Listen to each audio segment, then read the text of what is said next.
In this episode of Gaming Update, we've got Nintendo's newly appointed president, Super Mario Maker's sexist controversy, and the confirmation of Pokemon Z.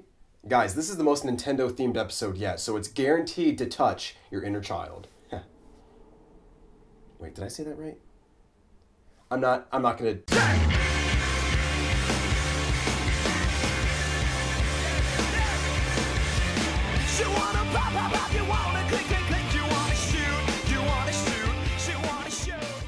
Nintendo has promoted Tatsumi Kimishima to the role of company president, following the passing of their former president, Satoru Iwata.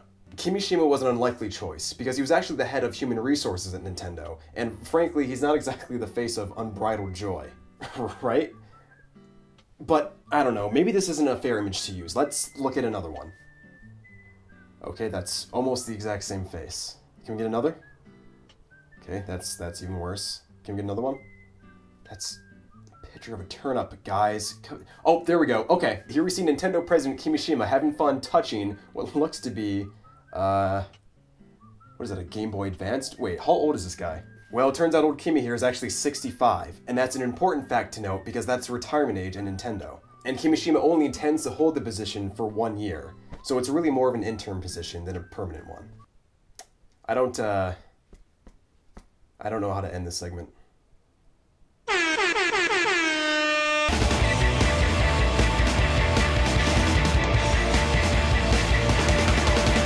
Super Mario Maker was released this past Friday to critical acclaim. And I can stand here and tell you how awesome it is, but I'd rather dive into some juicy controversy and make some of that YouTube money. I'm not making any money off this. Ben Gilbert of Business Insider published an article in mid-July iterating his offense of a distinctly white and feminine hand in Super Mario Maker's UI. So when you use the editing feature in-game, your hand is represented on screen with the one that you see here. I guess the author felt that this feature alienated people whose hands might differ from the one pictured. What if I were, say, a 10-year-old black girl, or a 30-year-old Japanese man? What, are you pitching a television sitcom or something? Listen, buddy, gender identity issues aside, the game actually allows you to change the hand to whichever race and gender you prefer. But even that aside, I can't wrap my head around how anybody could interpret this as being sexist or racist.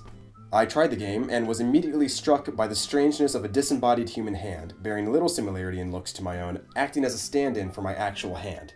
Yes, I'm a white guy, but my fingers are far from long and slender, sadly. Okay, I think I see what's happening here. Ben, you're self-conscious because the hand that you see on screen is long and slender, and you, from what I can tell, have the physique of a cheesy puff.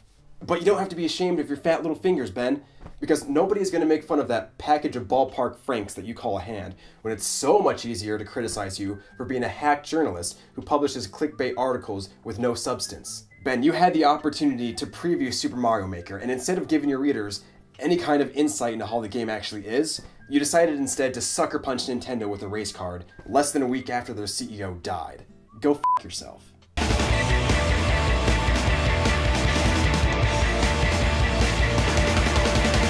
Earlier this week, Pokemon X and Y legendary Zygarde was revealed to have multiple forms, and is likely going to be the focus of the next upcoming Pokemon game. So it looks like Zygarde has at least 5 forms. There's Cell Form, Core Form, 10% Form, 50% Form, and the Complete Form. I can't even make a Cell joke here, because Pokemon is pretty much just outright doing it themselves. The new Pokemon anime series will be entitled Pokemon X, Y, and Z, so it's more than likely that the next Pokemon game will be called Pokemon Z, with Zygarde acting as a poster child. Now, while that hasn't technically been confirmed yet, what has been confirmed is the new Pokemon mobile game coming out in 2016 called Pokemon Go. Pokemon Go is an augmented reality game for iPhone and Android smartphones that will allow users to find, battle, and capture Pokemon out in their daily life. So obviously this is supposed to be the next iteration of the Pokewalker, and in fact it even comes with a little Bluetooth peripheral that'll notify you when events are happening nearby. This is a cool idea, and the commercial looks amazing, but realistically, I don't think the final product is going to look quite this good. It's probably going to look something more like this. Oh my goodness, it's a Charmander! I've been waiting for one of these forever! Oh, you're not looking so good, buddy. I think maybe I'll just wait for another one.